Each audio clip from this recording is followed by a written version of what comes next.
Bonjour à tous, j'espère que vous allez bien. Bon, petite analyse de marché, on commence par le Nasdaq, Dow Jones et DAX. Ok, je vais donner mon avis par rapport demain. Je sais que c'est un peu tard et tout le monde qui dort, mais pas de souci. Moi, je fais déjà le trade des jours et voilà. Attends, je vais changer l'unité de temps comme ça, on travaille sur les horaires des paris. Juste c'est bon, de l'œil Paris, elle est là, comme ça, on parle toujours les mêmes langages. Bon, l'équipe. Je mets ici en daily, ok, en daily, je vais tracer cette petite Fibonacci avec toutes les corrections. En validation sur le 23%, on a testé les 50, on a cassé. Bon, en théorie, ok, quand on casse les 50% ici, quand on a un retour supérieur à 23%, on fait petite analyse, on vient et on baisse en temps graphique et on va voir une belle surprise. Pourquoi en figure de continuation? Donc, je vais me donner le travail déjà de prendre la hauteur de la baisse, figure de continuation, et on attend juste la casse pour rentrer à la vente. Et par coïncidence, ça donne exactement, vraiment exactement, avec ma trade line hebdomadaire et sur mon élargissement baissière. Par contre, il y a deux choses. Nous sommes dans les nuages, ok, et on est bloqué pour la moyenne des 50. Qu'est-ce que moi j'attends maintenant? J'attends un casse avec un pullback pour rentrer en position. Ça veut dire que mon point d'entrée pour venir chercher cette zone plus bas, au d'abord, la zone de 10 700 au 10 560, c'est le seuil psychologique de 11 000. Donc, je vais attendre cette casse en pullback sur la zone de 11 000 pour rentrer en position vers le bas. OK?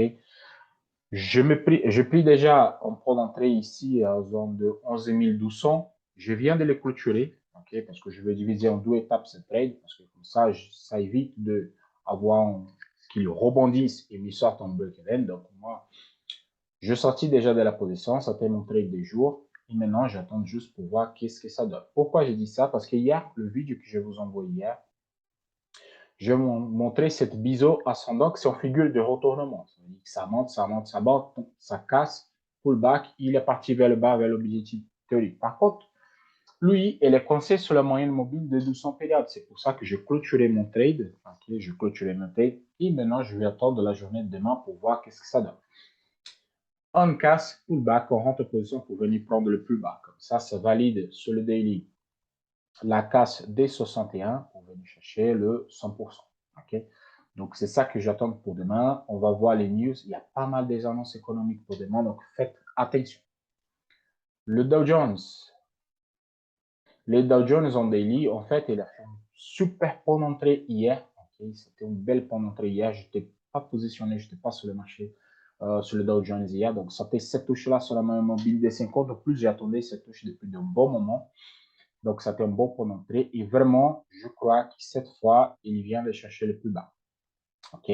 Bon, on attend de la casse d'abord la zone des 30 000 et après, on voit 29 000 et ainsi de suite. Donc, il n'y a pas grand-chose sur les délits à part la touche de le point d'entrée sur le moyen mobile de 50 périodes avec la trade line hebdomadaire. Ce qui ça me dérange un peu, qui est différent de Nasdaq, il est déjà supérieur les nuages. Ici, la moyenne mobile de 200, elle tient le coup sur le H4. Donc ça me laisse pas fait de bail. Oh, ça me laisse pas fait des sels pour l'instant. Donc, il faut attendre vraiment, on casse les 30 000 pour prendre des positions les plus bas. Nous avons aussi notre biseau ascendant, okay, qui a été validé pour baquer exactement sur la trade line. Il est parti vers le bas. Donc, c'est pour ça que si on a une sortie par le bas ici, c'est pour ça que j'ai dit on attend vraiment la baisse de la zone de 30 000 pour rentrer en vente pour venir prendre le plus bas. En fait, c'est ça qui, c'est la boule de sécurité que je crois qu'il faut faire, c'est celui-là. Je crois que nous avons un petit Fibonacci ici à ce niveau-là. Pardon, je veux vite fait placer un Fibonacci ici. OK.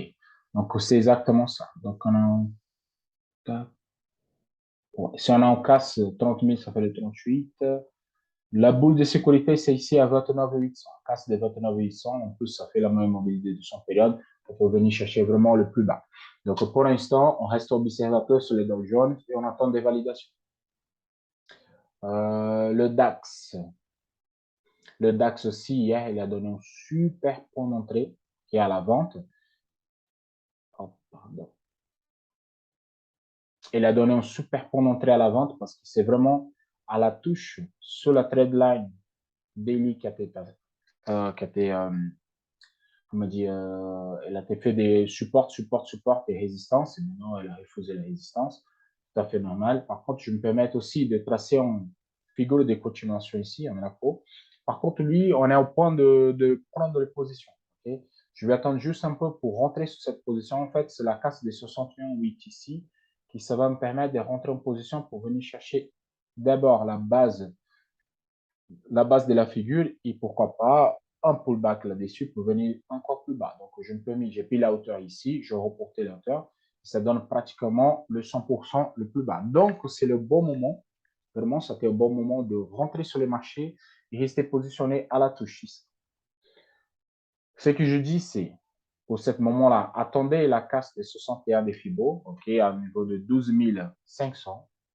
Ou dès là, vous rentrez au premier trade pour venir chercher les 12 300. On attend un peu, on attend de la casse. Pullback sur la zone des 12 300 pour venir prendre le plus bas. Je crois que jusqu'à vendredi, on va arriver à cette niveau-là de 11 900. Par contre, il y a une chose qui peut arriver, bien sûr, le marché, c'est quoi? Venu tester cette zone plus bas et rebondissent vers le haut. Mais tout ça, ça va dépendre les entreprises. OK? Ça va dépendre des entreprises. Il y a Netflix qui est super bien passé. OK? Le Tesla aussi, il est super bien passé. Par contre, le sentiment de marché il est tellement baissière que ça fait une grosse mèche et après, ça repartit à la baisse. Je peux vous montrer sur 15 minutes sur le Nasdaq, mais ce n'est pas le but. Donc, pour l'instant, je garde vraiment baissière. Okay? Je garde mon billet baissière pour les positions, surtout sur le Dow Jones, le Nasdaq et le Dow Jones. Les biseaux ascendants, qui c'est les trois en même temps qui s'étaient formés, voilà, il est validé. Par contre, il n'est pas fait le pullback, donc on fait attention. Pourquoi pas venir retester ici pour repartir vers le bas. C'est pour ça que je dis la boule de sécurité pour rentrer en vente, c'est à niveau de 12 500. Donc, c'est tout pour cette soirée. OK. On s'y voit demain pour la prise de position et à bientôt. Ciao, ciao. Ah, juste un petit détail. La formation BRL Trading, elle est disponible. Je vais mettre le lien ici sur le premier commentaire de groupe. Profitez de celui-là. OK, profitez. Je crois que la semaine prochaine, le lundi, je commence déjà avec le live, avec des cours et avec des formations pour celui-là qu'ils ont pris.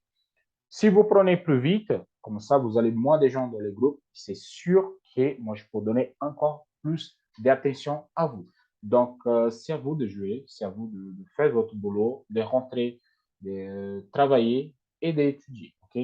Je fais le maximum. Maintenant, c'est à vous de prendre la formation et laissez-moi vous guider dans ce chemin de trading. Excellente soirée cette fois. Excellente soirée à tous. On se voit demain pour encore une journée de trading. Au revoir.